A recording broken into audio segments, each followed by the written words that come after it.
So I'll bring you back again on Balochistan. I mean, there have been feuds missing, and especially in Balochistan, and they have complained to the UN. And what do you think about?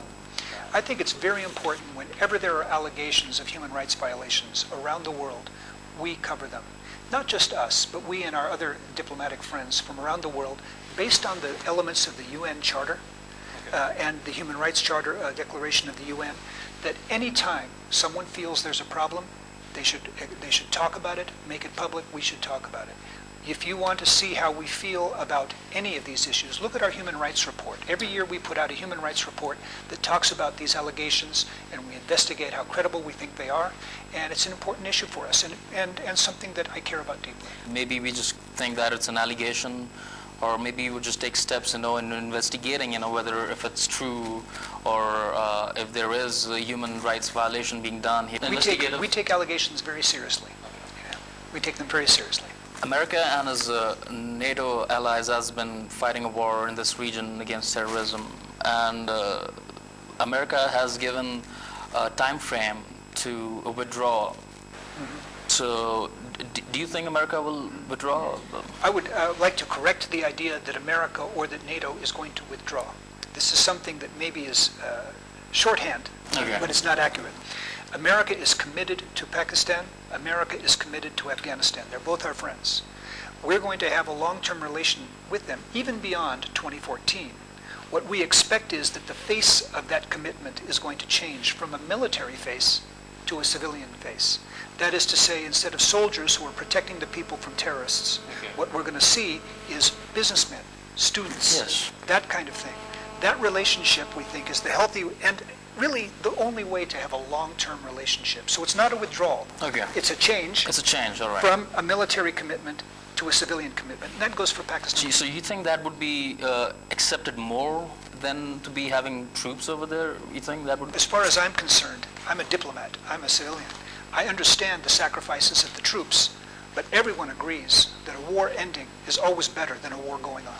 So I have another question about Balochistan. You think the way the situation is getting worse in Balochistan, do you think it would affect the policies of U.S. against its neighboring countries like Afghanistan and Iran and the Gulf countries, because they're at the border? Do you think that would have any effect? I think the key thing for us in Balochistan is to have good contact here, to know what's going on, and to make sure that we're honest in our assessment of what's happening. We want to be honest not only with our own public, but with your public, and to talk with our friends about it. Any situation in any country is something that we have to be absolutely crystal clear about, and that's our goal in Balochistan. In Balochistan, there's a desperate need of, I would say, health assistance, at the same time, education. Like basic needs, basic health needs and all that. And I know U.S. aid through NGOs are working very actively. So has it been an easy task? No, I mean, what has happened with our aid program is that we have worked very hard, especially in the last few years, to increase the amount of aid that we're giving and to focus it on key areas. One of those areas is education. One of those areas is health. One of those that you didn't mention, that we all know is important, is energy, right? Not only the production of energy, but the distribution of energy and this kind of thing, which is an issue in Balochistan. Have we been fast enough? No, we really haven't. We're working hard to make sure that our program delivers its results to people more quickly. Moreover, what we're committed to doing is not just working with NGOs, although we respect the work that NGOs do. We want to work with the governments, especially the governments of the provinces and the localities, to make sure that we not only get the service to the people, that we eradicate polio, that we deal with health care, but we also help train the people who should be those people in your government bringing that service. So we have that dual task.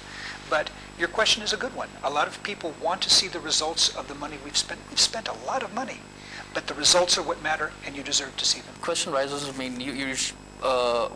there any way that you can confirm that the needy person has received? Relying just on the government, if you're I believe the USA does the tax money of the people of the United Right. States, and is there any mechanism that confirms that the needy person has received that?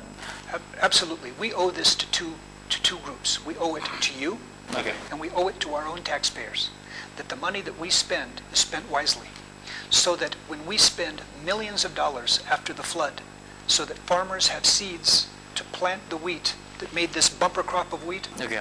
that didn't come out of nowhere. That came from the American taxpayers, and we're happy. That means that farmers in Sindh, here, and in Khyber Pakhtunkhwa have income, and we check on where that went. We want to make sure that seed didn't get stolen or is taken away. Okay. Another example of that is we check really closely on how our training works. One thing I'm very proud about is that we have worked in the health area with lady health workers. We train them, we see how they go out, they talk to people, we go back and we visit them. And we say, how is this being received? Can we do it better? We're always following up. Okay. And this is something that I hope is going to mean long-term benefits for Pakistanis and for us. Sir, would you like to say a few words to our viewers? I would absolutely love to. Okay. And I'll look out to your viewers and say, I think that you are blessed here in Balochistan this beautiful day. And I hope that my experience here, talking with people of different backgrounds, talking with people who have different insights, is something that I can take away as a warm memory of Balochistan. And I can only say, America cares deeply about all the issues that we've been talking about today. We're committed to being your friends, to working with you in the long run. गोशदाश्ते Cameron Munter US ambassador और मैं उम्मीददार हाँ कि चुशे development कार economical Balochistan economical कार बेहतर भी हैं और जो अर्च जो ग्रीवेंसेस हस्ता बलूचिस्तान यार जागा नश्तगा आने मामला जो हस्ता हल भी हैं और बेहतर भी हैं हमें कपाने को और शुमाई हो इकबाल बलोच इजाज़त भी दी है अल्लाह about Sir, thanks for your time and information.